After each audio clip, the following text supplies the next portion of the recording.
BJP भले ही UP में सत्ता में आ गई है, लेकिन यूपी में बीजेपी के नेताओं के भीतरघात के कारण ही कई प्रमुख नेता विधानसभा चुनाव हार गए हैं। उप मुख्यमंत्री केशव प्रसाद मौर्य सहित कई नेताओं के हार के सुराग मुखर संवाद को हाथ लगे हैं। देखिए इस खास रिपोर्ट में।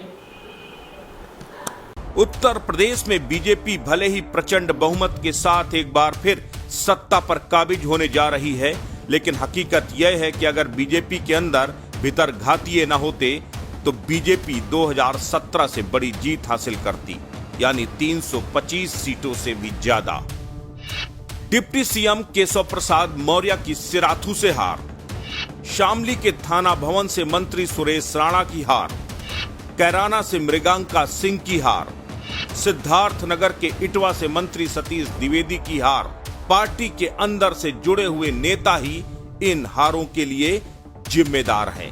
हम ये बात यूं ही नहीं कह रहे, बल्कि हम पूरे सबूत के साथ बात कर रहे हैं। यकीन न हो तो पहले जरा ये ऑडियो सुनिए। सबूत नंबर 1। अजय जी बोल रहे हैं? हाँ बोल रहे हैं। हाँ, ये एक खबर के सिलसिले में आपसे बात करनी थी, आपके हार की वजह को लेकर के। जी भैया। इसके क्या पीछे क्या वजह है भैया? अब इसकी वजह है सर कि मतलब हमारे यहाँ स्थानीय सांसद है सीमा द्विवेदी। हाँ हाँ। जो कि मतलब पूरी जी जान लगाई, हमसे पैसा भी लिया, हमारा पैसा मतलब उपयोग किया सपा के कैंडिडेट के ऊपर। उन्होंने मतलब जो है अपनी गाड़ी में दारू बंटवाया। हाँ, और उसके बाद 2-2, 3-3 किलो मांस बनवा के जो है अस्सी बस्तियों में बंटवाया। हाँ, पैसा बंटवाया और खुलेआम मतलब जो है समाजवादी पार्टी कैंडिडेट की मदद की। तो इसके पीछे क्या वजह है? क्योंकि वो भी तो भारतीय जनता पार्टी से ही सांसद हैं। हाँ, भारतीय जनता पार्टी से वो ब्राह्मण है, हम ब्राह्मण हैं। उनको अच्छा। यही लग रहा था कोई और मजबूत ब्राह्मण यहाँ स्थापित हो जाए। अगर वो स्थापित हो जाए, क्योंकि मैं यंग हूँ तो बुढ़िया होने की चली। अच्छा। उनका राजनीतिक करियर डाउन हो जाएगा। हाँ, और 2 हमारे यहाँ ब्लॉक प्रमुख थे, एक श्री प्रकाश शुक्ला सुजानगंज के प्रमुख थे, एक सत्येंद्र सिंह फंटू मोगरा प्रमुख थे। इन दोनों प्रमुख ने नंगा नाच नाचा। इन लोग मतलब सीमा द्विवेदी एक बेल्ट संभालती थी बांटने में, सत्येंद्र सिंह फंटू एक बेल्ट संभालते थे, श्री प्रकाश शुक्ला एक बेल्ट। 3-3 बेल्ट में 5-6 को रात में दारू बांटी गई, पैसा बांटा गया, मांस बांटा गया। हमारा ही पैसा, हम ही से पैसा लिया गया कि कार्यकर्ता को देने के लिए। जो तो हमारे ऊपर इतना मानसिक दबाव डाली कि हम मजबूर होकर अपना पैसा दिए। जबरदस्त धोखा किया, विश्वासघात किया सर। ये चुनाव से पहले ही हमारा बड़ा विरोध कर रही थी, टिकट लेने के पहले ही हमारा जबरदस्त विरोध कर रही थी। अच्छा। वो टिकट न मिले, टिकट ने जब टिकट पार्टी ने मतलब देखा जो है कि ये तो उम्मीदवार जिता हुआ है, सर्वे में सबसे ज्यादा नाम हमारा ऊपर था, सारे कार्यकर्ता चिल्ला रहे थे। अच्छा। पार्टी ने हमको टिकट दिया तो 2 ब्लॉक प्रमुख खुद और संगठन में जो इनके पदाधिकारी थे, एक जिला महामंत्री है सुशील मिश्रा, वो फंटू सिंह, हाँ सत्येंद्र सिंह फंटू ब्लॉक प्रमुख, गुराबा साहब, श्री प्रकाश शुक्ला, सीमा द्विवेदी, और संगठन में इनके जो लोग थे प्रधान बीडीसी, सबको बुला बुला धमकाया जो है कि 5 साल में सांसद हूँ, अभी जो है एक काम नहीं होने दूंगी, डोंगल जब्त करवा दूंगी, जो है नहीं सब लोग सपा कोट करो, सपा कोट करो। हम पूरा चुनाव मतलब समाजवादी पार्टी से नहीं लड़े, जो है हम पूरा चुनाव भाजपा में कैंडिडेट थे, भाजपा के ही भीतरघातियों से लड़े। क्या आप ये सारी चीजें खुल करके बोलने के लिए तैयार हैं? तैयार है सर, जहाँ कहिए माइक दीजिए, माइक दीजिए, टीवी बोल दीजिए, टीवी बोल दे जो है। अच्छा, तो मैं आपकी ये जो बातचीत है उसको प्रसारित कर सकता हूँ? हाँ कर सकते हैं, एकदम कर सकते हैं। जो है ये ऑडियो है उत्तर प्रदेश के जौनपुर जिले की मुंगरा बादशाह विधानसभा सीट से बीजेपी के प्रत्याशी अजय शंकर दुबे का। बीजेपी ने इस युवा चेहरे को मुंगरा बादशाह से चुनाव लड़वाया था, लेकिन चुनाव हार गए। अजय शंकर दुबे कहते हैं कि जिले की भाजपा सांसद सीमा द्विवेदी व कुछ और भाजपाइयों ने मिलकर उन्हें चुनाव हरवा दिया। पैसा उनसे लिया, वोटरों को दारू और मांस हमारे पैसों से खिलवाया और वोट समाजवादी पार्टी को दिलवा दिया। अब जरा सबूत नंबर 2 देखिए। विश्वासघात का एक और सबूत सुनिए। सुल्तानपुर की इसौली से बीजेपी प्रत्याशी ओम प्रकाश पांडे उर्फ बजरंगी, जो सपा से महज 269 वोटों से चुनाव हार गए, उनको हरवाने में बीजेपी की जिला पंचायत अध्यक्ष उषा सिंह की बड़ी भूमिका रही। यकीन न हो तो जरा ये ऑडियो सुनिए। कैसे उषा सिंह खुलेआम सपा के पक्ष में मतदान करने के लिए समर्थकों को कह रही हैं। हेलो। हाँ भाभी नमस्ते। नमस्ते। अच्छा, अब भाभी कहा लगे? मैं तक चाची का तरफ भाभी कहा लगे? नहीं, अब हमारा भैया भाभी का आता है तो मजबूरी में मैं भाभी का है कोई कहीं। अच्छा सुनो। हाँ जी जी सारा वोट जी। उधर कराओ। कहाँ कहाँ?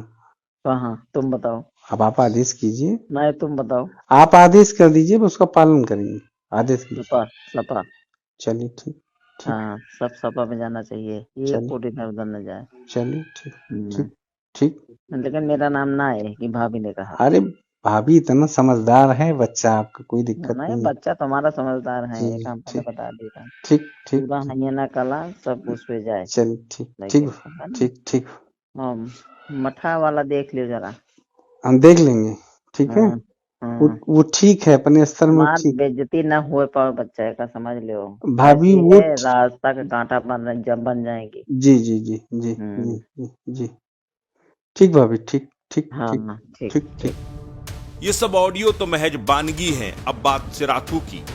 डिप्टी सीएम केशव प्रसाद मौर्य 7,337 वोटों से चुनाव हार गए। उत्तर प्रदेश में सबसे हॉट सीट कौशाम्बी की सिराथू विधानसभा थी। सबकी नजरें इस सीट पर थी, लेकिन केशव प्रसाद मौर्य चुनाव हार गए।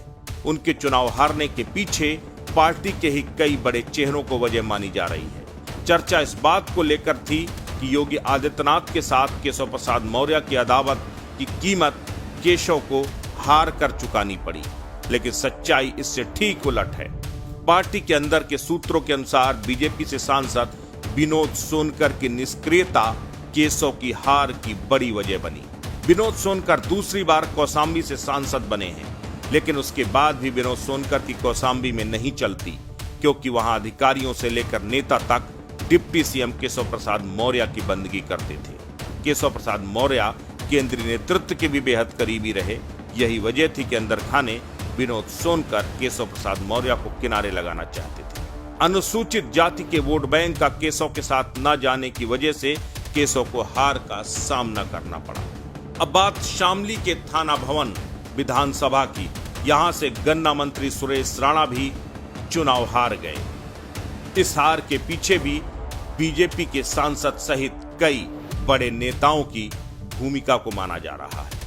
शामली की ही एक और सीट है कैराना विधानसभा, जहां से मृगांका सिंह भी चुनाव हार गई। खबर यह भी है कि वहां एमएलसी बीरेंद्र सिंह और बीजेपी जिलाध्यक्ष सत्येंद्र तोमर की मृगांका सिंह को हरवाने में अहम भूमिका रही। कुछ इसी तरह का हाल राज्य के बेसिक शिक्षा मंत्री सतीश चंद्र द्विवेदी की विधानसभा इटवा का भी हुआ।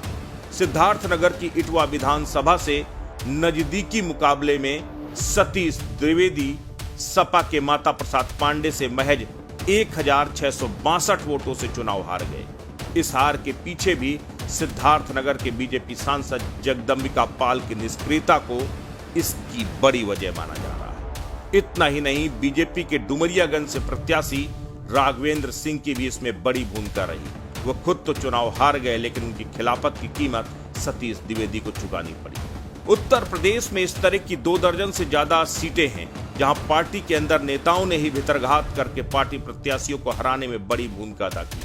क्योंकि जिस तरह कांटे की लड़ाई थी, हवा समाजवादी पार्टी के पक्ष में दिखाई दे रही थी, तो इन नेताओं को अपना भविष्य या तो वहां सुरक्षित नजर आ रहा था, या भविष्य की संभावनाएं वो समाजवादी पार्टी में तलाश रहे थे। उन्हें लग रहा था बीजेपी की सरकार अब वापस नहीं आएगी। इतना ही नहीं, कांटे से कांटा निकालने की रणनीति पर भी कई भाजपा के बड़े नेता काम कर रहे थे। अब चुनाव खत्म हो चुका है। चुनाव के बाद इन सभी नेताओं का हिसाब किताब होने की भी तैयारी हो रही है। सरकार बनने के बाद जल्द ही इन भितरघातियों के खिलाफ पार्टी बड़ी कार्रवाई करने जा रही है। उस्ताद, आफत में पड़ी है जान। उस्ताद, उसके हाथ में तलवार है।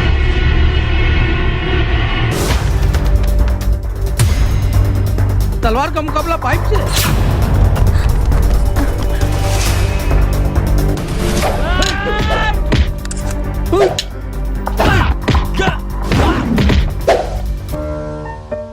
अरे वाह, आप तो हीरो हो।